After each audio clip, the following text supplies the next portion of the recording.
നമസ്കാരം. കഴിഞ്ഞ ലോക്സഭാ തെരഞ്ഞെടുപ്പിൽ കേരളത്തിൽ ഏറ്റവും കൂടുതൽ ചർച്ചയായ മണ്ഡലം ഏതായിരുന്നു? സംശയം വേണ്ട, പത്തനംതിട്ട തന്നെ. ശബരിമലയിലെ സ്ത്രീ പ്രവേശനം സംബന്ധിച്ച സുപ്രീം കോടതി വിധി പ്രധാന തെരഞ്ഞെടുപ്പ് വിഷയം ആയപ്പോൾ ശബരിമല സ്ഥിതി ചെയ്യുന്ന പത്തനംതിട്ട ആർക്കൊപ്പം എന്നതായി കേരളത്തിന്റെ കാത്തിരിപ്പ്. കോൺഗ്രസ് സ്ഥാനാർത്ഥിയായി ആന്റണി വീണ്ടും പോരിന് ഇറങ്ങിയപ്പോൾ ആറന്മുളയിൽ നിന്നും വീണ ജോർജിനെ കളത്തിൽ ഇറക്കിയായിരുന്നു CPIMന്റെ പരീക്ഷണം. സുവർണാവസരം വിജയം ഒരുക്കുമെന്ന പ്രതീക്ഷയിൽ BJP സംസ്ഥാന അധ്യക്ഷൻ K. സുരേന്ദ്രനെ തന്നെ പോരിന് ഇറക്കി. എന്നാൽ പത്തനംതിട്ടയിലെ ജനങ്ങൾ ആന്റണിയെ പിന്തുണച്ചു. ഇത്തവണയും പത്തനംതിട്ടയിൽ മത്സരം കടുക്കും. മുന്നണികൾ സ്ഥാനാർത്ഥികളെ ഔദ്യോഗികമായി പ്രഖ്യാപിച്ചിട്ടില്ല എങ്കിലും ചിത്രം ഏതാണ്ട് വ്യക്തമാണ്. ദ ഇലക്ഷൻ ചാനൽ ഇന്ന് പരിശോധിക്കുന്നത് പത്തനംതിട്ട ലോക്സഭാ മണ്ഡലത്തെയാണ്. എല്ലാ പ്രേക്ഷകർക്കും സ്വാഗതം.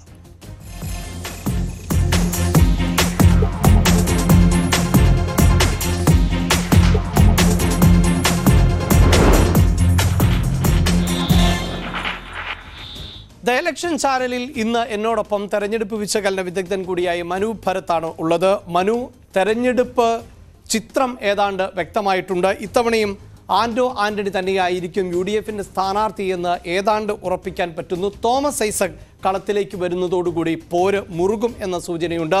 PC ജോർജിന്റെ BJP പ്രവേശനം തന്നെ പത്തനംതിട്ട സീറ്റിനെ കൂടി മുന്നിൽ കണ്ടിട്ടാണല്ലോ. അപ്പോൾ ഈ തെരഞ്ഞെടുപ്പ് ചിത്രം ഇനി പ്രഖ്യാപനം നടക്കേണ്ടതുണ്ട് എങ്കിൽ പോലും എത്രത്തോളം പ്രേക്ഷകർക്ക് ഉറപ്പിക്കാം?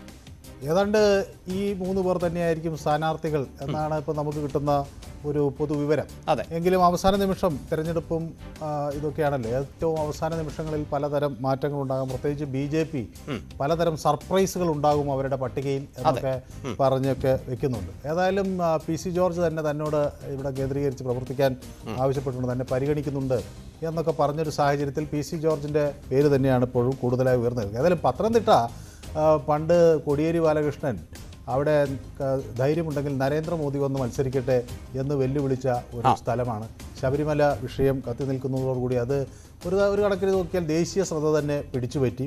ഈ വെല്ലുവിളികൾ പലപ്പോഴും ഇവിടുത്തെ CPM നേതാക്കൾ ഇപ്പോൾ BJP അവർക്കിവിടെ ജയിക്കാനൊന്നും സാധ്യതയില്ല എന്നൊക്കെയുള്ളൊരു വലിയ ആത്മവിശ്വാസത്തിൽ നരേന്ദ്രമോദിയെയും മറ്റ് പലരെയും വെല്ലുവിളിക്കുന്നുണ്ട്. പണ്ട് അതിനൊക്കെ എത്രയോ മുമ്പ് പട്ടാമ്പിയിലും ഷൊർണൂറിലും ഒക്കെ ധൈര്യമുണ്ടെങ്കിൽ ജോർജ് ബുഷ് വന്ന് മത്സരിക്കട്ടെ എന്ന് പറഞ്ഞ് വെല്ലുവിളികളൊക്കെ നടന്നിട്ടുണ്ട്. അപ്പോൾ അതൊക്കെ ഏതായാലും ചരിത്രത്തിൻ്റെ ഭാഗമാണ്. പക്ഷേ മോദി അങ്ങനെ വെല്ലുവിളിക്കുകയും ഒക്കെ ചെയ്തെങ്കിലും ഈ പത്തനംതിട്ട വളരെ വളരെ ഗൗരവത്തോടു കൂടി തന്നെ പ്രധാനമന്ത്രി അന്ന് തൊട്ട് എടുത്തിരുന്നു. അതായത് വെല്ലുവിളിച്ചുകൊണ്ടായിരിക്കില്ല, ഏതായാലും അവിടെ ഒരു സാധ്യത BJP എല്ലാ ഘട്ടങ്ങളിലും തുറന്നു വയ്ക്കുന്നു.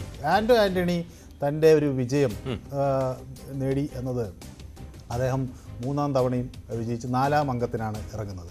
അപ്പോൾ സ്വാഭാവികമായും അദ്ദേഹത്തിന് ആ ഒരു ആത്മവിശ്വാസമുണ്ട്. 3 തവണ തെരഞ്ഞെടുപ്പുകളെ നേരിട്ടതിൻ്റെയും ഏറ്റവും പ്രതികൂലമായ സാഹചര്യങ്ങളിലും ജയിച്ചു കയറാൻ കഴിഞ്ഞു എന്നതൊക്കെ അദ്ദേഹത്തിനൊരു വലിയ ആത്മവിശ്വാസം നൽകുന്നു. ഒരുപക്ഷെ ആ പ്രതികൂല സാഹചര്യം ഏറ്റവും അധികം പ്രതിഫലിക്കുമെന്ന് കരുതിയ തെരഞ്ഞെടുപ്പ് കഴിഞ്ഞ തെരഞ്ഞെടുപ്പായിരുന്നു. പിന്നെ അദ്ദേഹത്തിനും അന്ന് പൊതുവേ ഒരു ട്രെൻഡ് അനുകൂലമായി വന്നല്ലോ കോൺഗ്രസിന്, അത് അവിടെയും പ്രതിഫലിച്ചിട്ടുണ്ടാകണം. ഏതായാലും അങ്ങനെയൊക്കെ ആന്റണി ആദ്യം കോട്ടയത്താണല്ലോ മത്സരിക്കുന്നത്. അവിടെ സുരേഷ് കുറുപ്പിനോട് പരാജയപ്പെട്ട് DCC പ്രസിഡന്റൊക്കെ ആയിരുന്നല്ലോ ആന്റണി. അങ്ങനെയാണല്ലോ പത്തനംതിട്ടയിൽ 2009 എത്തുന്നത്. അപ്പോൾ അതിനുശേഷം അവിടെ വന്ന് വലിയ വിജയം നേടി. പിന്നെ തുടർന്ന് ആ പോരാട്ടം അദ്ദേഹം തുടരുകയൊക്കെ ചെയ്തു. ഏതായാലും തോമസ് ഐസക് കൂടി വരുമ്പോൾ കളത്തിൽ കാര്യങ്ങൾ കുറെ കൂടെ വ്യക്തമാകുകയാണ്. ഇപ്പോൾ പാർലമെന്റിലേക്ക് പറ്റിയ ഒരാൾ തോമസ് ഐസക് സ്ഥാനാർത്ഥിയാണ്. കാരണം ഈ പാർലമെന്റിൽ പലപ്പോഴും ഇടതുപക്ഷം നേരിടുന്ന ഒരു വലിയ, അല്ലെങ്കിൽ നമ്മുടെ കേരളത്തിൽ നിന്ന് പോകുന്ന ആളുകൾ നേരിടുന്ന ഒരു വലിയ വിഷയം, അവിടെ പ്രോപ്പറായി ആ വിഷയങ്ങൾ അവതരിപ്പിക്കാനും സഭയുടെ ചർച്ചകളിൽ പങ്കെടുക്കാനും ഒരുപക്ഷെ നമ്മുടെ ശശി തരൂരിന് കഴിയുന്ന പോലെ മറ്റു പലർക്കും കഴിയുന്നില്ല എന്നുള്ളൊക്കെ ഒരു ആരോപണം വന്നു. പലരും തപ്പിത്തടയുന്നു, ഇംഗ്ലീഷ് അറിയില്ല, ഹിന്ദി അറിയില്ല എന്നൊക്കെയുള്ള പലതരം ആക്ഷേപങ്ങളും അവരെ പരിഹസിച്ചുകൊണ്ടുള്ള വീഡിയോകളും എല്ലാം പുറത്തു വരുന്നുണ്ടായിരുന്നു. ഏതായാലും ശശി തരൂരും ജോൺ ബ്രിട്ടാസും ഒക്കെ അവരുടെ ഭാഷ ഒക്കെ പ്രാവീണ്യം കൊണ്ടൊക്കെ തിളങ്ങുന്ന ഒരു ഘട്ടത്തിൽ അവിടേക്ക് തോമസ് ഐസക് കൂടി പോവുകയാണ്. പ്രത്യേകിച്ച് സാമ്പത്തിക കാര്യങ്ങൾ വലിയ ഒരു തർക്ക വിഷയമായി കേരള സംസ്ഥാനങ്ങളെ സംബന്ധിച്ച് വരുന്നൊരു ഘട്ടത്തിൽ ഇപ്പോൾ ഇന്ത്യയുടെ ഒരു എക്കോണമി ഡെവലപ്മെൻറ്റ് BJP പ്രധാനമായും കേന്ദ്രീകരിക്കുന്ന ഇത്തരം വിഷയങ്ങളാണ്. അപ്പോൾ ഇതിനെ പ്രോപ്പറായി കൗണ്ടർ ചെയ്യാനും CPMന്റെ നിലപാടുകൾ വയ്ക്കാനും തോമസ് ഐസക്കിനെ പോലൊരാൾ പോയാൽ അത് ഗുണകരമാകുമെന്ന കാര്യത്തിൽ തർക്കമില്ല. ഏതായാലും ഇതൊക്കെ പത്തനംതിട്ടയെ ഒരു വലിയ ശ്രദ്ധാകേന്ദ്രമാക്കുന്നു എന്നാണ് അവിടെ അതോടൊപ്പം ഈ ശബരിമല എന്നതായിരുന്നല്ലോ കഴിഞ്ഞ തവണത്തെ ഏറ്റവും പ്രധാനപ്പെട്ട ശ്രദ്ധാകേന്ദ്രം. കേരളത്തിൽ തന്നെ ഏറ്റവും പ്രധാനപ്പെട്ട തെരഞ്ഞെടുപ്പ് വിഷയവും ശബരിമല തന്നെയായിരുന്നു. അതുകൊണ്ടാണ് കഴിഞ്ഞ തെരഞ്ഞെടുപ്പിൽ ശബരിമലയിൽ ആര് എന്ന തരത്തിൽ, അല്ലെങ്കിൽ ശബരിമല സ്ഥിതി ചെയ്യുന്ന മണ്ഡലത്തിൽ ആര് എന്നൊരു ചർച്ച ഉയർന്നു വന്നത്. അപ്പോഴും മനു, ഈ ജാതി വോട്ടുകൾ എന്നത്, ഈ ജാതിയും രാഷ്ട്രീയവും തമ്മിലൊന്നും കൂട്ടിക്കുഴയ്ക്കേണ്ടതില്ല എന്ന് പറയുമ്പോൾ പോലും പത്തനംതിട്ടയിലെ ജനസംഖ്യ പരിശോധിച്ചാൽ അവിടെ കൃത്യമായി ക്രിസ്ത്യൻ വോട്ടുകൾക്ക് നിർണായകമായ സ്വാധീനമുണ്ട്. അതുകൊണ്ട് തന്നെ സ്ഥാനാർത്ഥികളുടെ പേര് പരിഗണിക്കുമ്പോഴടക്കം ആ മതവിഭാഗത്തിൽ നിന്ന്, ജാതി വിഭാഗത്തിൽ നിന്നുള്ള ആളുകൾക്ക് തന്നെയാണ് മുന്നണികൾ, ഇടതു വലത് മുന്നണികൾ പരിഗണന നൽകാറുള്ളത് എന്നതും വ്യക്തമാണ്. അപ്പോൾ ഈ തെരഞ്ഞെടുപ്പിലും അത്തരം ജാതി സമവാക്യങ്ങൾ വർക്കൗട്ട് ചെയ്യുമോ? അവിടെയാണല്ലോ പി സി ജോർജിന് കൂടുതൽ സാധ്യത BJP നൽകുന്നത്. അവിടെ ഈ ജാതി സമവാക്യങ്ങൾ നമ്മൾ നോക്കുകയാണെങ്കിൽ ഒരു 57% ഹിന്ദുക്കളാണ് ഒരു പൊതുവെയുള്ള ഒരു കണക്ക്. ഒരു 30-35% ക്രിസ്ത്യൻ വിഭാഗത്തിൽപ്പെട്ടവരും മുസ്ലിം വിഭാഗത്തിൽപ്പെട്ട ഒരു 7% ആളുകളും വരും. അതെ, ഈ ഹിന്ദു വിഭാഗത്തിൽ തന്നെ പ്രബലമായി നിൽക്കുന്നത് NSS, എന്ന് വെച്ചാൽ നായർ വിഭാഗം. നായർ വിഭാഗത്തിന് അവിടെ കാര്യമായ ഒരു സ്വാധീനമുണ്ട്. അപ്പോൾ നായർ വിഭാഗം ഇപ്പോൾ കൂടുതലും BJPയോട് അടുക്കുന്നു എന്നൊക്കെയാണല്ലോ ഇപ്പോൾ രാഷ്ട്രീയമായുള്ള ഒരു വിലയിരുത്തൽ. ഒരു 20% നായർ വോട്ടുകളുണ്ട്. ക്രിസ്ത്യൻ വോട്ടുകളും ഒരു നിർണായക ഘടകമാണ്, 30-35%. ആൻ്റണി ഒരു കാത്തലിക് എന്ന നിലയിൽ ക്രിസ്ത്യൻ വോട്ടുകൾ പരമാവധി സമാഹരിക്കാൻ അദ്ദേഹത്തിന് കഴിഞ്ഞു എന്നതിനപ്പുറത്തേക്ക് ഈ ഹൈന്ദവ സമൂഹത്തിനിടയിലും ഒരു അംഗീകരിക്കപ്പെട്ട സ്വാധീനമുള്ള ആളുകളുടെയൊക്കെ ഒരു സമ്മതനായ ഒരു നേതാവായി ആൻ്റണിക്ക് അവിടെ സ്വയം അവിടെ അദ്ദേഹത്തെ അവതരിപ്പിക്കാൻ കഴിഞ്ഞു എന്നത് തെരഞ്ഞെടുപ്പുകളിൽ വലിയ ഗുണം അദ്ദേഹത്തിന് ചെയ്തിട്ടും ഉണ്ട്. അതേസമയം ഈ കോൺഗ്രസിൻ്റെ കാൻഡിഡേറ്റുകൾ നമുക്കറിയാലോ. ഇതിന് മുന്നിൽ വന്നിട്ടുള്ളത് ഇപ്പോൾ പിന്നെ ആൻ്റണിയോടൊപ്പം കോൺഗ്രസ് കാൻഡിഡേറ്റ് ആൻ്റണിയോടൊപ്പം അന്ന് ആദ്യം 2009 മത്സരിക്കുന്നത് അനന്തഗോപനാണ്. അദ്ദേഹവും ഒരു വിശ്വാസിയാണ്. ആ നിലയ്ക്കൊക്കെ ഒരു ഹൈന്ദവർക്കിടയിൽ അംഗീകാരമുള്ളവരാണ്. പക്ഷേ എന്തുകൊണ്ട് ക്രിസ്ത്യൻ വോട്ടുകൾ ആൻ്റണിക്ക് കൂടുതൽ സമാഹരിക്കാൻ കഴിഞ്ഞു കാണണം. രണ്ടാമത്തെ ഘട്ടത്തിൽ വന്നത് ഫിലിപ്പോസും തോമസും ഒക്കെ വന്നപ്പോഴുമൊക്കെ ആൻ്റണിക്കൊപ്പമാണ് അവിടുത്തെ ബഹുഭൂരിപക്ഷം ഹിന്ദു വിഭാഗം നിന്നിട്ടുള്ളത് എന്നാണ് നമുക്ക് ആ വോട്ടിങ്ങിൽ നിന്ന് മനസ്സിലാക്കും. ശരി, അതായത് പൊതുവെ ഹിന്ദു വോട്ടുകൾക്ക് ഏകീകൃത സ്വഭാവം ഉണ്ടാകില്ല. അതേസമയം ക്രിസ്ത്യൻ മുസ്ലിം വോട്ടുകൾ കൂടുതൽ ഏകീകൃത സ്വഭാവത്തോടു കൂടി ബൂത്തിലേക്ക് എത്തുന്നു എന്ന ഒരു പൊതു വിലയിരുത്തൽ കൂടി ഉള്ള മണ്ഡലം ആണ് പത്തനംതിട്ട. പത്തനംതിട്ടയിലെ സ്ഥാനാർത്ഥികൾ ആരായിരിക്കുമെന്നത് സംബന്ധിച്ച ചിത്രം ആണ് ഇപ്പോൾ പ്രേക്ഷകർ കാണുന്നത്. UDFിൻ്റെ സ്ഥാനാർത്ഥിയായി ഒരിക്കൽ കൂടി ആൻ്റണി തന്നെയായിരിക്കും ജനവിധി തേടുക. LDF സ്ഥാനാർത്ഥിയായി തോമസ് ഐസക് എത്തുന്നു എന്നുള്ളതാണ്. അതിൻ്റെ രാഷ്ട്രീയ സാഹചര്യം കൂടി മനു ഭരത് ഇവിടെ സൂചിപ്പിച്ചു കഴിഞ്ഞു. ഇപ്പോൾ BJPയുടെ ഭാഗമായിട്ടുള്ള PC ജോർജ് തന്നെ ആയിരിക്കണം BJP സ്ഥാനാർത്ഥിയായി ഇത്തവണ പത്തനംതിട്ടയിലേക്ക് എത്തുക എന്നത് തന്നെയാണ് ഏറ്റവും ഒടുവിലത്തെ വിവരങ്ങൾ. നമുക്ക് ഇതോടൊപ്പം തന്നെ ചേർത്ത് വെക്കേണ്ടത് ഈ കഴിഞ്ഞ തെരഞ്ഞെടുപ്പുമായി ബന്ധപ്പെട്ട ഡേറ്റകൾ ആണ്. ആ ഡേറ്റകൾ പരിശോധിക്കുമ്പോൾ ഉൾപ്പെടെ ഈ പത്തനംതിട്ട എന്ന് പറയുന്ന ലോക്സഭാ മണ്ഡലം ഏതൊക്കെ നിയമസഭാ മണ്ഡലങ്ങളിൽ പെടുന്നവയാണ്, അവിടുത്തെ വോട്ടർമാരുടെ കണക്ക്, അത് ഏറ്റവും പുതിയ കണക്ക് തെരഞ്ഞെടുപ്പ് കമ്മീഷൻ ഈ തെരഞ്ഞെടുപ്പ് പ്രഖ്യാപിച്ച ശേഷമായിരിക്കും പുറത്തുവിടുക. നമ്മൾ ഏറ്റവും പുതിയ ഡേറ്റ ആണ് എന്ന് മാത്രമാണ് ഈ ഘട്ടത്തിൽ പറയാനുള്ളത്. അതിലേറ്റവും പ്രധാനപ്പെട്ട 2 മണ്ഡലങ്ങളും എന്നത് കാഞ്ഞിരപ്പള്ളിയും പൂഞ്ഞാറുമാണ്. പൂഞ്ഞാറിനെ കുറിച്ച് വീണ്ടും പറയുമ്പോൾ PC ജോർജിലേക്ക് തന്നെ ആവർത്തിച്ച് പറയേണ്ട ഒരു സാഹചര്യവും ഉണ്ടാകുന്നുണ്ടല്ലോ മനു. അതെ, ഇത് ഏറ്റവും ഒടുവിൽ പുറത്തുവിട്ട ഇലക്ഷൻ കമ്മീഷൻ തന്നെ പുറത്തുവിട്ട ഡാറ്റയാണ് നമ്മുടെ കയ്യിൽ ഉള്ളത്. അതിലിപ്പോൾ നമുക്കറിയാം ഈ പത്തനംതിട്ട ലോക്സഭാ മണ്ഡലം 2 ജില്ലകളിൽ, കോട്ടയം ജില്ലയിലാണല്ലോ വരുന്നത്. ഒരു കാഞ്ഞിരപ്പള്ളി പൂഞ്ഞാർ മണ്ഡലങ്ങൾ കോട്ടയം ജില്ലയിൽ വരുന്നു. അതുപോലെ നമ്മുടെ പിന്നെ പത്തനംതിട്ട ജില്ലയിലുള്ള മറ്റ് എല്ലാ പ്രദേശവും തിരുവല്ല, റാന്നി, ആറന്മുള, കോന്നി, അടൂർ തുടങ്ങിയ മേഖലകളെല്ലാം ഉൾപ്പെട്ടുകൊണ്ടുള്ള മണ്ഡലങ്ങളാണ്. ഇപ്പോൾ ഈ പത്തനംതിട്ടയിൽ ഒരു 10,35,925 വോട്ടർമാരാണ് ഏറ്റവും അവസാനം ഒരു കൺസോളിഡേറ്റഡ് കണക്കിൽ നമുക്ക് കിട്ടുന്നത്. അത്രയും പേരാണ് സമ്മതിദായ അവകാശകരായി പത്തനംതിട്ട ജില്ലയ്ക്കകത്തുള്ളത്. അതുകൂടാതെ കാഞ്ഞിരപ്പള്ളിയും പൂഞ്ഞാറിലും ഒരു 1,80,50,000, അതുപോലെ 1,87,000 എന്നിങ്ങനെ 2 കാഞ്ഞിരപ്പള്ളിയിലും പൂഞ്ഞാറിലും ഉണ്ട്. അപ്പോൾ ഇതിൽ നമ്മൾ നോക്കുമ്പോൾ ഇവിടെ പിന്നെ പുരുഷൻ വോട്ടർമാർക്ക് കാര്യമായ ഒരു സ്വാധീനം ഉണ്ട്. നല്ല പിന്നെ അവർക്ക് കാര്യമായൊരു പ്രോമിനൻസ് ഒക്കെ ഉള്ള ഒരു മണ്ഡലം തന്നെയാണ്. അതുകൊണ്ട് അതുപോലെ തന്നെ ക്രിസ്ത്യൻ വോട്ടുകൾ പിന്നെ അഭിലാഷ് സൂചിപ്പിച്ചതുപോലെ വളരെ നിർണായകമാകുകയും ചെയ്യുന്ന ഒരു ഇടം കൂടിയാണ് ഈ മണ്ഡലം. നമുക്ക് ഒരിക്കൽ കൂടി പ്രേക്ഷകരുടെ ശ്രദ്ധയിലേക്ക് നിയമസഭാ മണ്ഡലങ്ങളിലേക്ക് പോകുമ്പോൾ കാഞ്ഞിരപ്പള്ളിയിൽ 1,85,000-ഓളം വോട്ടർമാർ ആണ് ഉള്ളത്.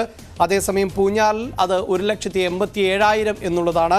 ഒപ്പം തിരുവല്ല, റാന്നി, ആറന്മുള, കോന്നി, അടൂർ എന്നീ നിയമസഭാ മണ്ഡലങ്ങൾ കൂടി ഉൾപ്പെടുന്നതാണ് പത്തനംതിട്ട ലോക്സഭാ മണ്ഡലം എന്നുള്ളതാണ്. അതിൽ പരിശോധിച്ചാൽ തിരുവല്ലയിൽ 2 ലക്ഷത്തിന് മുകളിൽ ആണ് വോട്ടർമാരുള്ളത്. ആറന്മുളയിൽ 2 ലക്ഷത്തിന് മുകളിലാണ്. അടൂരിലും 2 ലക്ഷത്തിന് മുകളിൽ ആണ് വോട്ടർമാർ ഉള്ളത്. ഇനി നമുക്ക് മണ്ഡലങ്ങളിലെല്ലാം സ്ത്രീ വോട്ടർമാർ കൂടുതലാണ്. സ്ത്രീ വോട്ടർമാർ പുരുഷ വോട്ടർമാരെക്കാൾ കൂടുതലായിട്ടാണ് വരുന്നത്. അതായത് ഓരോ നിയമസഭാ മണ്ഡലങ്ങൾ എടുത്താലും എല്ലായിടത്തും ഏറെക്കുറെ സ്ത്രീ വോട്ടർ. ഒരുപക്ഷെ അതുകൊണ്ടുകൂടി ആയിരുന്നിരിക്കാം 2019 BJP കൂടുതൽ പ്രതീക്ഷ വെച്ച് പുലർത്തിയത്. ഈ വിശ്വാസികൾ പുരുഷന്മാരെക്കാൾ കൂടുതൽ സ്ത്രീകളാണ് എന്ന ഒരു പൊതു വിലയിരുത്തൽ ഉണ്ടല്ലോ. അന്ന് ശബരിമല പ്രക്ഷോഭമൊക്കെ ഇപ്പോഴും ഓർത്തെടുക്കുമ്പോൾ സ്ത്രീകളായിരുന്നു പ്രതിഷേധത്തിന് മുൻനിരയിൽ തന്നെ നിന്നത്. അതെ, അത് വലിയ അപ്രതീക്ഷിതമായി സ്ത്രീകൾ, നമ്മൾ പലപ്പോഴും പൊതുരംഗത്തൊന്നും കാണാത്ത സ്ത്രീകൾ വലിയ ആവേശത്തോടു കൂടി ഈ സമരത്തിന്റെയും പ്രക്ഷോഭത്തിന്റെയും ഒക്കെ മുൻനിരയിൽ വരുന്നു. നമ്മളൊക്കെ ആ സമയത്ത് ഈ സംഭവം കവർ ചെയ്യാനായി അങ്ങോട്ടൊക്കെ പോകുമ്പോൾ പലപ്പോഴും മനുപുരത്ത് ആ സമയത്ത് ശബരിമലയിൽ നേരിട്ട് റിപ്പോർട്ട് ചെയ്യാൻ പോയി. ആ പോകുന്നതിനിടയിൽ ഒരു ഹർത്താൽ ഉണ്ടായിരുന്നു. അവിടെ നമ്മുടെ വാഹനം തടയുകയും ആളുകൾ അങ്ങോട്ട് നമ്മുടെ മാധ്യമപ്രവർത്തകർ പോകേണ്ട, അവര് ഞങ്ങൾക്ക് അനുകൂലമായ എല്ലാ വാർത്ത കൊടുക്കുന്നു എന്നൊക്കെ പറഞ്ഞ് തടയുകയും മറ്റു നമ്മളെ തടയുക മാത്രമേ ചെയ്തുള്ളൂ, മറ്റു ചിലരുടെ വാഹനങ്ങൾ അടിച്ചു പൊളിക്കുകയും ഒക്കെ ചെയ്ത സാഹചര്യം ഉണ്ടായിരുന്നു. ഏതായാലും സ്ത്രീകൾ വലിയ പ്രതിഷേധവുമായി രംഗത്ത് നമ്മൾ നേരിൽ കണ്ടതാണ്. അവിടെയായിരുന്നു ആറന്മുളയിൽ നിന്നും വീണ ജോർജിനെ 2019 ഒരു സ്ത്രീയെ തന്നെ സ്ഥാനാർത്ഥിയാക്കിക്കൊണ്ട് പരീക്ഷണത്തിന് CPIM തയ്യാറായത്. നമുക്ക് 2019 സ്ഥാനാർത്ഥികൾ ആരൊക്കെയായിരുന്നു എന്ന ചിത്രം ആണ് കാണാൻ സാധിക്കുന്നത്. ആന്റണി, വീണ ജോർജ്, കെ സുരേന്ദ്രൻ.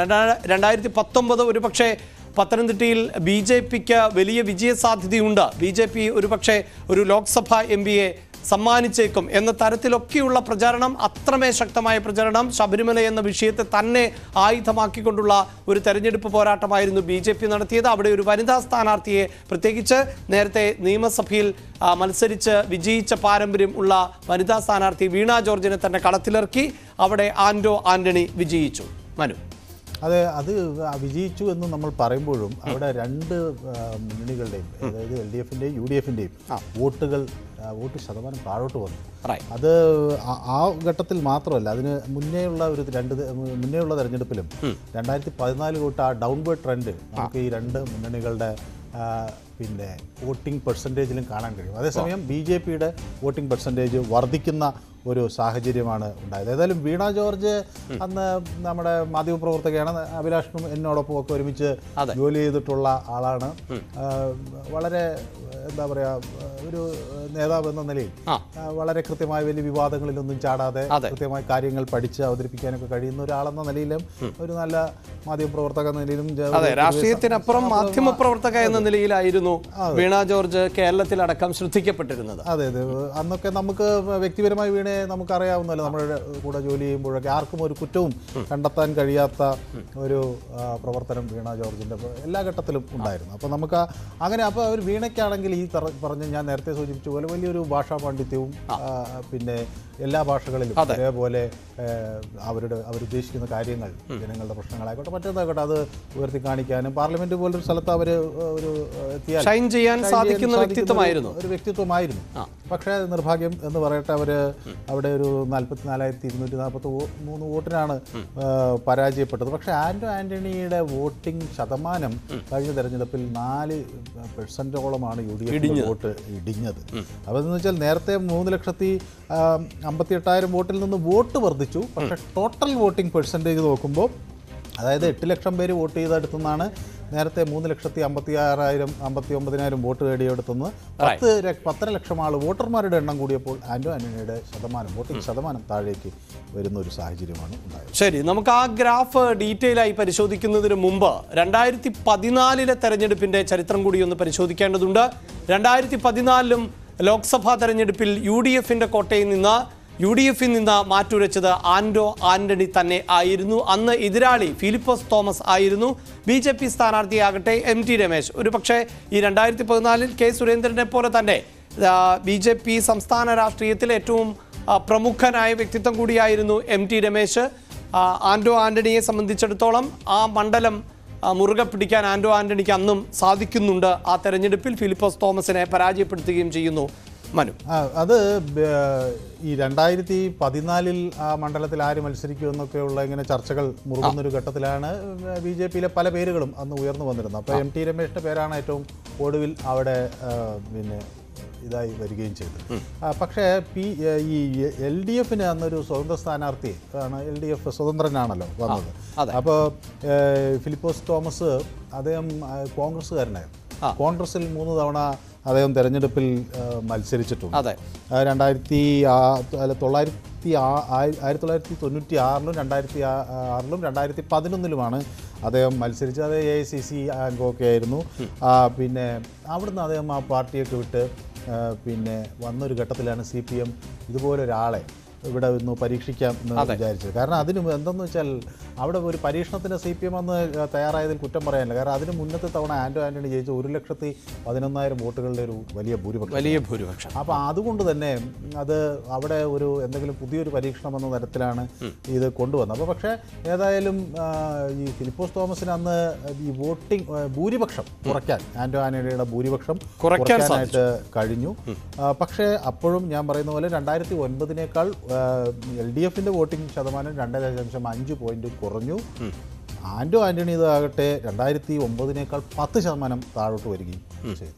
അപ്പോൾ MT രമേശിന് അതേസമയം അവിടെ അദ്ദേഹത്തിൻ്റെ വോട്ട് ശതമാനം അത് നേരത്തെ പിന്നെ 7% 15% ഉയർത്താനും നമുക്ക് ആ ഗ്രാഫിക്സ് കുറച്ചുകൂടി വ്യക്തമായി പ്രേക്ഷകർക്ക് പരിശോധിക്കാൻ ഇപ്പോൾ സാധിക്കുന്നു. 2009, 2014, 2019 ലോക്സഭാ തെരഞ്ഞെടുപ്പിൽ വിവിധ രാഷ്ട്രീയ പാർട്ടികൾക്ക് ലഭിച്ച വോട്ടിംഗ് പെർസെൻറ്റേജ് ആണ് ഇപ്പോൾ ഈ ഗ്രാഫിക്കൽ റെപ്രസെൻറ്റേഷനിലൂടെ കാണാൻ സാധിക്കുന്നത്. അതാണ് മനു ഭരത് പ്രധാനമായും സൂചിപ്പിച്ചത്. 3 തവണയും വിജയക്കൊടി പാറിച്ചത് UDF തന്നെയായിരുന്നു. അവിടെ 2009-ലെ ഗ്രാഫ് ഒന്ന് ശ്രദ്ധിച്ചു നോക്കുക. അതായത് സ്ക്രീനിൻ്റെ വലത്തെ ഭാഗത്തായി കാണുന്ന ഗ്രാഫ്, അവിടെ 50% മുകളിൽ, അതായത് ആകെ വോട്ടർമാരിൽ പകുതിയിലധികം ആളുകൾ UDF-നെ പിന്തുണച്ചു എന്നുള്ളതാണ്. ആ വോട്ട് ശതമാനമാണ് നേരത്തെ പറഞ്ഞ LDF-ന്റെ പരീക്ഷണം അല്ലെ. ഫിലിപ്പോസ് തോമസിനെ ഇറക്കിക്കൊണ്ട്, മുൻ കോൺഗ്രസ് നേതാവായ ഫിലിപ്പോസ് തോമസിനെ ഇറക്കിക്കൊണ്ട് 2014-ൽ പരീക്ഷണം നടത്തുമ്പോൾ വോട്ട് ശതമാനം കുറയുന്നു. 2019-ലേക്ക് എത്തുമ്പോൾ അതിലും താഴെയായി സാഹചര്യം മാറുകയാണ്. 37%-ലേക്ക്, 41-ൽ നിന്ന് 37. ആ വളർച്ച പക്ഷേ ഇപ്പുറത്ത് കാണുന്നത് BJP-യിലാണല്ലോ മനു. എടുത്തു പറയേണ്ടതല്ലേ അത്? അതായത് വളരെ ചെറിയ വോട്ടിംഗ് ശതമാനത്തിൽ നിന്ന് 7% നിന്ന് 28%-ലേക്ക് ഉയർന്നു 2019-ലേക്ക് എത്തുമ്പോൾ. അത് ഇനിയും വർദ്ധിപ്പിക്കാൻ PC ജോർജിന് സാധിക്കുമോ? അത് ഈ നിലയ്ക്ക് വർദ്ധിച്ചാൽ അത് ഒരുപക്ഷെ ഇരു മുന്നണികൾക്കും വരുന്ന തെരഞ്ഞെടുപ്പിൽ ഒരു ഭീഷണിയാകും എന്ന കാര്യത്തിൽ സംശയമില്ല. കാരണം ഇപ്പോൾ 2009-ലും B. രാധാകൃഷ്ണ മേനോനാണ് അന്ന് BJP-യുടെ സ്ഥാനാർത്ഥിയെ വന്നത്. അദ്ദേഹം BJP-യിലെ ഒരു മുതിർന്ന നേതാവാണ്. BJP വളരെ ഗൗരവത്തോടു കൂടി ആ തെരഞ്ഞെടുപ്പ് 2009 മുതൽ കണ്ടു തുടങ്ങിയിട്ടുണ്ട്. പക്ഷേ അത് MT രമേശ് വരുന്നതോടുകൂടി അത് പിന്നെ 7-15 ആകുന്നു. അപ്പോൾ ഇത് ഡബിളിംഗ് ആണ്. അതാണ് അതിലെ ഒരു കാര്യം. വോട്ട് കൂടുന്നു എന്നതല്ല, ഇരട്ടിയായിക്കൊണ്ടിരിക്കുന്നു. അങ്ങനെ ഇരട്ടിയാകുന്ന ഒരു പ്രവണത വന്നാൽ അത് അത്ര ഗുണകരമായിരിക്കില്ല. അത് ഇരു മുന്നണികളും വളരെ ഗൗരവത്തോടു കൂടിയാണ്. ഈ തെരഞ്ഞെടുപ്പ് അത്ര നമ്മൾ വിചാരിക്കുന്ന തലത്തിൽ അല്ലെങ്കിൽ അത് ഇരു മുന്നണികളും തമ്മിലുള്ള ഒരു പോരാട്ടം പോലെ വളരെ ശക്തമായ ഒരു ത്രികോണ മത്സരം അവിടെ നടക്കും. അത് മാത്രമല്ല ഈ വോട്ട് ആരുടെ പോക്കറ്റിൽ നിന്നാണ് പോകുന്നത് എന്നതും പ്രധാനപ്പെട്ടതായി മാറുമല്ലോ. അതെ, അത് UDF-ൻ്റെത് മാത്രമാണെന്ന് നമുക്ക് പറയാനും പറ്റില്ല. കാരണം ഇപ്പോൾ രണ്ടാമത്തെ ഘട്ടത്തിൽ ആദ്യം ഈ അനന്തഗോപൻ മത്സരിച്ചപ്പോൾ 37% വോട്ടുണ്ടായിരുന്നതാണ്. അടുത്ത സ്ഥാനാർത്ഥി കുറെ കൂടി സ്വതന്ത്രനും കോൺഗ്രസിന്റെ പിന്തുണയും ഒക്കെ, അല്ലെങ്കിൽ കോൺഗ്രസിനകത്ത് ഒരു പിളർപ്പുണ്ടാക്കാൻ കഴിയുമെന്നൊക്കെ പ്രതീക്ഷിച്ച ആൾ വന്നപ്പോൾ അത് കുറഞ്ഞത്. അത് വീണ്ടും LDF-ന്റെയും കുറയുന്നുണ്ട്. 32% അടുത്ത തവണ വീണ മത്സരിക്കുമ്പോൾ കുറയുകയാണ്. അപ്പോൾ ഇത് രണ്ട് മുന്നണികളും ഫുള്ളായി കുറയുകയാണ്. 2-3 ടേമിൽ ഉള്ള തെരഞ്ഞെടുപ്പ് ഫലങ്ങൾ നമ്മൾ പരിശോധിക്കുമ്പോൾ താഴോട്ട് അവരുടെ വോട്ടിംഗ് ശതമാനം പോകുന്നു. പുതിയ വോട്ടർമാർ ഒരു പക്ഷേ അവരിലേക്ക് ആകൃഷ്ടരല്ല എന്നതിൻ്റെ സൂചനയാണ് അതിൽ നിന്ന് നമുക്ക്. എന്തായാലും ഔദ്യോഗികമായി അടുത്ത സ്ഥാനാർത്ഥികളെ പ്രഖ്യാപിച്ചിട്ടില്ല എങ്കിൽ പോലും ആന്റോ ആന്റണി തന്നെ UDF-ന്റെ സ്ഥാനാർത്ഥിയാകും എന്ന് ഉറപ്പിക്കുമ്പോൾ നമുക്ക് ആന്റോയ്ക്ക് അനുകൂലമാകുന്ന സാഹചര്യം എന്ത് എന്നുള്ളതാണ്. ഒന്ന്, മണ്ഡലത്തിൽ തന്നെ സജീവമായ ആൾ, നിലവിലെ MP, അതുകൊണ്ട് ആളുകൾക്ക് സുപരിചിതൻ ആയിരിക്കും. അത് എത്രത്തോളം ഗുണകരമാകും ഈ തെരഞ്ഞെടുപ്പിലും ആന്റോ ആന്റണിക്ക്? ആന്റോ ആന്റണി അവിടെ പൊതുവെ സ്വീകാര്യനായ ഒരാളാണ്. പ്രത്യേകിച്ച് ഈ റബ്ബർ കർഷകരുടെ പ്രശ്നങ്ങളും അത്തരം വിഷയങ്ങളും ഒക്കെ ഉയർത്തിക്കൊണ്ടുവരുന്നതിൽ അദ്ദേഹം എടുത്തിട്ടുള്ള പ്രവർത്തനങ്ങൾ അവിടെ പൊതുവെ അദ്ദേഹത്തിന് ഒരു അംഗീകാരമുണ്ട്, സഭയുടെ ഒരു പിന്തുണയുണ്ട്. അതൊക്കെ കൊണ്ട് തന്നെ അദ്ദേഹത്തിന് ആ ഒരു മേഖലയിൽ അദ്ദേഹത്തിൻ്റെ വലിയ ഒരു ആശങ്കപ്പെടാനുള്ള ഒരു കാര്യം ഇല്ല. അതേസമയം ഈ പൊതുവെ ഉണ്ടാകുന്ന ക്രിസ്ത്യൻ കമ്മ്യൂണിറ്റിയിൽ ഉണ്ടാകുന്ന മാറ്റങ്ങൾ, അവർ BJP-യുമായി കൂടുതൽ അടുക്കുന്നുണ്ടോ എന്ന സംശയമൊക്കെ പല കോണുകളിൽ നിന്ന് ഉയർന്നുണ്ടല്ലോ, മത നേതാക്കളെ കാണുന്നു. അതൊക്കെ ഇനി ആന്റോ ആന്റണിയെ എങ്ങനെ എഫക്റ്റ് ചെയ്യും എന്ന ക്വസ്റ്റ്യൻ വരികയാണ്. ഇപ്പം അവിടെയുള്ള പൊതു പ്രശ്നങ്ങളിലൊക്കെ ആന്റോ ആന്റണി ഇടപെടുന്നുണ്ട്. അദ്ദേഹം സമൂഹമുഖമാണ്. ഹൈന്ദവർക്കിടയിൽ അദ്ദേഹത്തിന് ഒരു പിന്തുണയുണ്ട്. ക്രിസ്ത്യൻ വിഭാഗത്തിൽ നിന്നുള്ള ആളായാലും അദ്ദേഹത്തിന് ഹൈന്ദവ സമൂഹത്തിൻ്റെയൊക്കെ ഒരു ചെറിയ പിന്തുണ കഴിഞ്ഞ തെരഞ്ഞെടുപ്പുകളിലൊക്കെ നമുക്ക് നല്ലവണ്ണം കാണാൻ കഴിഞ്ഞിട്ടുണ്ട്. പക്ഷേ ഈ തെരഞ്ഞെടുപ്പിൽ അത് എങ്ങനെ പ്രതിഫലിക്കും എന്ന ഒരു ചോദ്യം കൂടി ഉയരുകയാണ്. ഈ വോട്ടിംഗ് പെർസെൻറ്റേജ് ഇതേപോലെ ഒരു മാറ്റം കാണിക്കുകയാണെങ്കിൽ അത് എങ്ങനെ ആർക്ക് എവിടെ അടി കിട്ടും എന്നതിനെ സംബന്ധിച്ച്, പ്രത്യേകിച്ച് ഇതിപ്പോൾ പഴയ പോലെയല്ല. തോമസ് ഐസക്കും ടൈറ്റ് ഫൈറ്റ് കൊടുക്കുക. അദ്ദേഹം ആലപ്പുഴയിലും ഒക്കെയാണ് മാരാരിക്കുളത്തുനിന്നൊക്കെയാണ് വരുന്നതെങ്കിലും അദ്ദേഹത്തിന് ഈ പത്തനംതിട്ടയുടെ ചുമതലയൊക്കെ വഹിച്ചിട്ടുള്ള മന്ത്രി ഒക്കെ ആയിരുന്നു അദ്ദേഹം. അപ്പോൾ അതുകൊണ്ട് അദ്ദേഹത്തിന് അവിടെ അങ്ങനെ അടിപതറേണ്ട സാഹചര്യമൊന്നുമില്ല. ശരി, അതാണ് ഈ ആന്റോ ആന്റണിയുടെ പ്ലസും ആന്റോ ആന്റണി നേരിടാൻ പോകുന്ന വെല്ലുവിളിയും. ഇനി നമുക്ക് LDF-ൻ്റെയും BJP-യുടെയും സ്ഥാനാർത്ഥികളെ പരിശോധിക്കുമ്പോൾ അവിടേക്ക് എത്തുന്നത് തോമസ് ഐസക്കും PC ജോർജുമാണ്. ഇരുവരും ലോക്സഭയിലേക്ക് ആദ്യമായി മത്സരിക്കുന്നു. ഇതിൽ ഈ മനു, ഈ രാഷ്ട്രീയ നേതാക്കളെ പരിശോധിക്കുമ്പോൾ ചില രാഷ്ട്രീയ നേതാക്കൾ അവർ ഒരു പക്ഷേ ഈ കേരളത്തിന് മുഴുവൻ പരിചിതമായ ആകണമെന്നില്ല, പക്ഷെ മണ്ഡലത്തിൽ വളരെ പ്രധാനപ്പെട്ട ആളായിരിക്കും. മണ്ഡലത്തിൽ മറ്റാർക്കും അത്തരം നേതാക്കളെ പരാജയപ്പെടുത്താനും സാധിക്കില്ല. പക്ഷേ ഇവിടെ തോമസ് ഐസക്കും PC ജോർജുമാണ്. ഈ രണ്ടുപേരും കേരളത്തിലെ കാസർഗോഡ് മുതൽ തിരുവനന്തപുരം വരെയുള്ള ആളുകൾക്ക് പരിചിതമാകുന്ന, അത് പലതരത്തിലാണ് പരിചിതമായിട്ടുള്ളത്. രണ്ടുപേരും അങ്ങനെ രാഷ്ട്രീയത്തിൽ നിറഞ്ഞു നിൽക്കുന്ന ആളുകൾ കൂടിയാണ്. അതെ, അത് കേരളത്തിൽ അറിയപ്പെടുന്ന രണ്ട് നേതാക്കൾ. അപ്പോൾ പല MLA-മാരുടെയും പേര് മറ്റ് പല ജില്ലകളിലുള്ളവർക്ക് അങ്ങനെ പെട്ടെന്ന് അറിയാത്ത സാഹചര്യമൊക്കെ കേരളത്തിൽ 140 MLA-മാരുടെ പേര് എല്ലാവർക്കും അറിഞ്ഞുകൊള്ളണമെന്നൊന്നും. പക്ഷേ ഈ രണ്ടുപേരുടെ പേര് ഏത് കൊച്ചുകുട്ടികൾക്കും അറിയാവുന്ന ഒരു ആളുകളാണ്. രണ്ട് സമുന്നതരായ നേതാക്കൾ എന്ന് തന്നെ നമുക്ക് പറയാൻ കഴിയും. തോമസ് ഐസക്ക് കുറെ കൂടി ഒരു ഇൻ്റലക്ച്വൽ ബേസുള്ള ആളാണ്.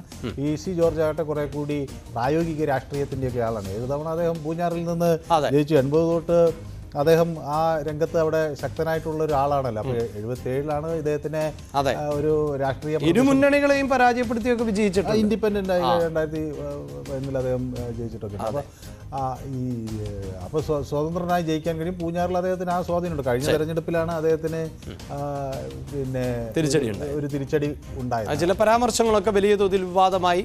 ചില മതസംഘടനകൾ അദ്ദേഹത്തിനെതിരായി. അത്തരം സാഹചര്യമൊക്കെ ഉണ്ടായിരുന്നു. PC ജോർജ് ഈ വിവാദങ്ങൾ എല്ലാ കാലഘട്ടത്തിലും ഉണ്ടാക്കിയിട്ടുണ്ട്. 77 തൊട്ട് തുടങ്ങുകയാണല്ലോ മാണിയുടെ കൂടെ നിന്ന് അവിടുന്ന് സ്ഥാനാർത്ഥിയെ തോൽപ്പിക്കാൻ ശ്രമിച്ചു എന്നൊക്കെയുള്ള വിവാദങ്ങളുണ്ടായി. അതിനെ തുടർന്ന് അദ്ദേഹം മാറി ജോസഫിന്റെ കൂടെ വന്ന് അവിടുന്ന് പിന്നെ ജനപക്ഷ ഒടുവിൽ BJP-യിലേക്ക് എത്തുന്നു, UDF-ലേക്ക് അങ്ങനെ മാറി മറിഞ്ഞ് അദ്ദേഹം വരികയാണല്ലോ. എന്തായാലും ലോക്സഭാ തെരഞ്ഞെടുപ്പിൽ പൊതുവെ കേരളത്തിലെ എല്ലാ രാഷ്ട്രീയ വിഷയങ്ങളും ഓരോ മണ്ഡലത്തിലും പ്രതിഫലിക്കുമെങ്കിൽ പോലും ഈ പത്തനംതിട്ടയിലേക്ക് വരുമ്പോൾ അവിടെ ഏറ്റവും പ്രധാനപ്പെട്ട വിഷയം മലയോര കർഷകരുടെ പ്രശ്നങ്ങൾ, അതോടൊപ്പം തന്നെ ശബരിമല ഇത്തവണ അത്ര വിഷയമാകും എന്ന് കരുതാനാകുമോ? ഈ കാർഷിക വിഷയങ്ങളിലേക്കായിരിക്കുമോ ഊന്നൽ കൂടുതൽ? മനു, എനിക്ക് തോന്നുന്നത് കാർഷിക വിഷയങ്ങൾ വലിയ ചർച്ചയായി ഇപ്പോൾ ക്രിസ്ത്യൻ കമ്മ്യൂണിറ്റിയുടെ ഇടയിൽ വന്നിട്ടുണ്ട്. തന്നെ നമ്മുടെ തലശ്ശേരി റബ്ബറിന്റെ താങ്ങുവില ആർച്ച് ബിഷപ്പ് ആ വിഷയം ഉന്നയിച്ചല്ലോ. റബ്ബറിന് വിലയില്ലാതെ ക്രൈസ്തവ സമൂഹത്തിന് അവരുടെ ഒരു സാമ്പത്തിക അടിത്തറ തന്നെ ബാധിക്കപ്പെടുന്ന ഒരു സാഹചര്യമാണ്. പ്രത്യേകിച്ച് ഈ കോട്ടയത്തെ ഈ കാഞ്ഞിരപ്പള്ളിയും അതുപോലെ പൂഞ്ഞാറിലും അതുപോലെ നമ്മുടെ ഈ പത്തനംതിട്ടയിലെ പല മേഖലകളിലുമൊക്കെ ഈ റബ്ബർ കർഷകരുടെ പ്രശ്നങ്ങൾ വളരെ പ്രധാനപ്പെട്ടതാണ്. അതിന് എന്ത് ഒരു നീക്കം ഉണ്ടാകുമെന്നത് BJP-ക്ക് പ്രത്യേകിച്ച് പറയാൻ കഴിഞ്ഞാൽ അത് ഒരു വലിയ ഒരു മാറ്റത്തിന് അവിടെ സാധ്യത തെളിക്കും എന്നാണ് ഞാൻ വിചാരിക്കുന്നത്. അതേസമയം ആന്റോ ആന്റണി ഇതിനുവേണ്ടി നേരത്തെ തന്നെ മുൻകൂട്ടി ചില കാര്യങ്ങളൊക്കെ ചെയ്തിട്ടുണ്ട്. അത് എത്ര കണ്ട് ജനത്തിന് വിശ്വാസത്തിലെടുക്കാൻ അദ്ദേഹത്തിന് കഴിഞ്ഞു എന്നത് കൂടി അവിടുത്തെ ഒരു വലിയ വിഷയം. അപ്പോൾ കാർഷിക മേഖലയുടെ പ്രശ്നങ്ങൾ, നാണ്യവിളകൾ, അതുമായി ബന്ധപ്പെട്ട കാര്യങ്ങൾ ഒരു പ്രധാന വിഷയമായി വരും. ശബരിമല കഴിഞ്ഞ തെരഞ്ഞെടുപ്പിൽ ഉണ്ടാക്കിയ ഇമ്പാക്റ്റ് ഈ തെരഞ്ഞെടുപ്പിൽ അത്രമാത്രം ചർച്ചാ വിഷയമാണോ എന്ന് നമുക്കിപ്പോൾ പറയാൻ പറ്റില്ല. അത് ആ സമയമാകുമ്പോൾ ചിലപ്പോൾ അത് എങ്ങനെ ഉരുത്തിരിഞ്ഞു എന്ന് വരുമെന്ന് പ്രത്യേകിച്ച് അയോധ്യയുമൊക്കെയായി ബന്ധപ്പെടുത്തുമോ എന്ന് പറയാനാവില്ല. ബന്ധപ്പെട്ട് വരുമ്പോഴൊക്കെ വരാം. കാരണം ഇപ്പോൾ നമ്മളിപ്പോൾ ഒട്ടും പ്രതീക്ഷിക്കാത്ത ടി പി ചന്ദ്രശേഖരൻ വധം വീണ്ടും ഈ തെരഞ്ഞെടുപ്പിന് മുന്നോടിയായി രാഷ്ട്രീയ കേരളം ചർച്ച ചെയ്യുകയാണ്. അപ്പോൾ അതൊക്കെ ഈ ശബരിമല വീണ്ടും അങ്ങനെ ഒരു ചർച്ചാ വിഷയമായി മാറുമോ എന്ന് നമുക്കറിയില്ല. ഏതായാലും ഇപ്പോഴതിൻ്റെ ഒരു അലയലുകൾ നമുക്ക് കേൾക്കാൻ കഴിയും. എന്തായാലും കഴിഞ്ഞ ലോക്സഭാ തെരഞ്ഞെടുപ്പിൽ കേരളം ഒന്നാകെ ഉറ്റുനോക്കിയ മണ്ഡലങ്ങളിൽ ഒന്നായിരുന്നു പത്തനംതിട്ട. ആ പത്തനംതിട്ട UDF-നെ തന്നെയാണ് കഴിഞ്ഞ തെരഞ്ഞെടുപ്പിലും പിന്തുണച്ചത്. ഇത്തവണ പോരാട്ടം കനക്കും എന്നാണ് പൊതുവെ വിലയിരുത്തുന്നത്. സ്ഥാനാർത്ഥികളെ പ്രഖ്യാപിച്ചിട്ടില്ല എങ്കിലും NDA സ്ഥാനാർത്ഥിയായി PC ജോർജും LDF സ്ഥാനാർത്ഥിയായി തോമസ് ഐസക്കും എത്തുന്നതോടുകൂടി ആന്റോ ആന്റണിക്ക് വെല്ലുവിളി ശക്തമാകുമോ? കാത്തിരിക്കാം. ദ ഇലക്ഷൻ ചാനൽ പൂർണ്ണമാകുന്നു. നമസ്കാരം.